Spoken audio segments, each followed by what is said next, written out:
Hello all, you are on the AndreusCryptoNews channel. In this video the topic of XRP will be touched and very important. That's why we don't close and watch till the end. Do not play with fate. $5 for a dream cryptocurrency? Would you like it? Get into the fray. Sign up and like it in advance. XRP price forecast, a recent review. In the cryptocurrency world, XRP is a different story. It's decentralized, but not as decentralized as Bitcoin, Ethereum and the like. Unlike them, inflation, Keynes said it many years ago that it's an invisible tax that only one man in a million really understands, and it's a tax on people that have had faith in their currency that the government's issued. It's interesting, in the United States, the value of the dollar since I was born has declined by 94% to 6 cents.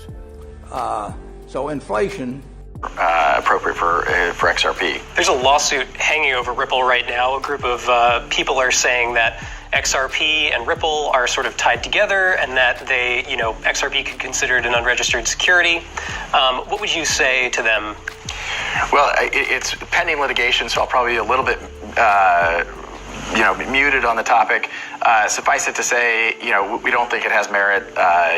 These are people who didn't buy XRP from us. We also don't believe XRP is a security. I think, one of the poignant arguments in my point of view is, if I went back to the office and said to the team at Ripple, hey, we're shutting down, XRP trades on 130, 140 exchanges around the world. XRP would keep trading. So you're like, wait a minute. Okay, so it's a security of what? It's not a security of Ripple. It doesn't give you the rights to dividends or ownership of Ripple, the company. We have shareholders of Ripple, right? We raised a Series A financing, a Series B financing, and we own a lot of XRP, but they're two separate things. At the same time, we've seen recently Block One had the hammer come down on them from regulators. They were basically said that they were selling an unregistered security. $24 million. Just it's interesting you call that a hammer. They raised $4 billion and they yeah, it's a light hammer. It's a light hammer. You and I would never judge what maybe it's a fly swatter. hammer. Either way, so what's the difference between Block One and their token EOS versus what you guys are working on? Well, I think one really important distinction is the XRP ledger existed before Ripple, the company. It's a public blockchain. You can go back and see kind of transactions 0, 1, 2, 3. You can see when Ripple was incorporated in the Secretary of State in California. Ripple didn't create the XRP ledger. The XRP ledger had utility prior to Ripple's existence. Certainly we are an interested party in the success of the XRP ledger, for sure. We own a lot of XRP. But it's a little bit like saying, Exxon owns a lot of oil. That doesn't make oil a security.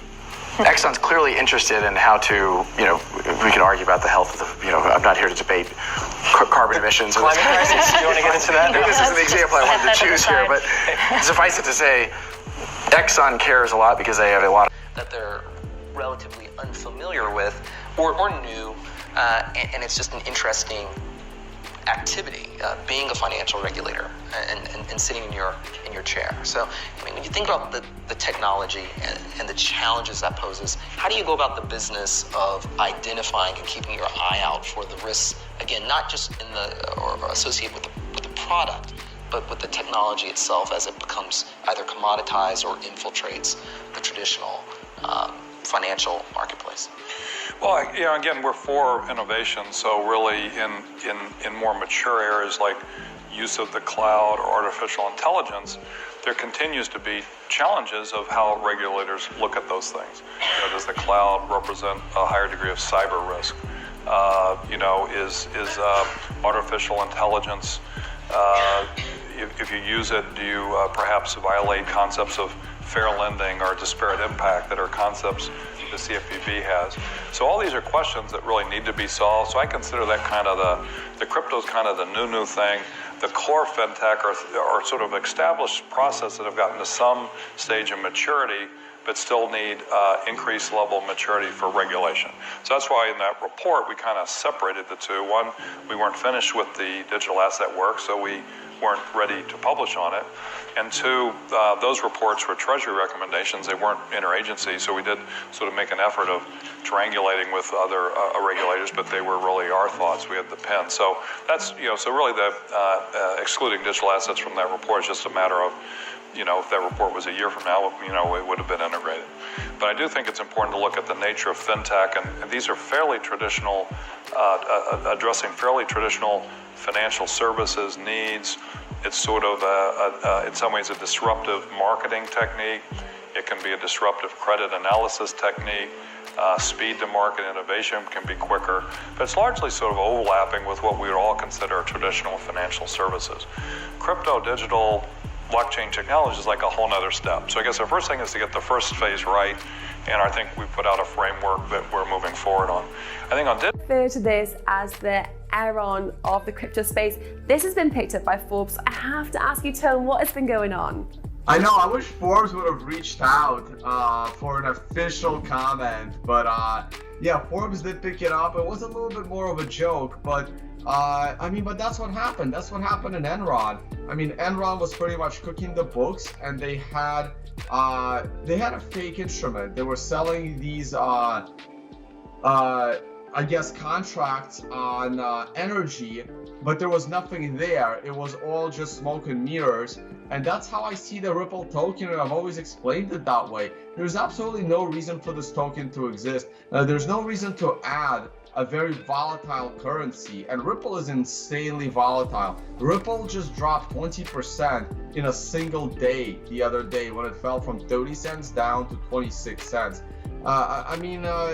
These things are insanely volatile, and there's no reason for them to exist, and they keep making up reasons for it to exist. Now, there is a lawsuit going on right now claiming them to be a security, but that lawsuit is not coming on behalf of the SEC.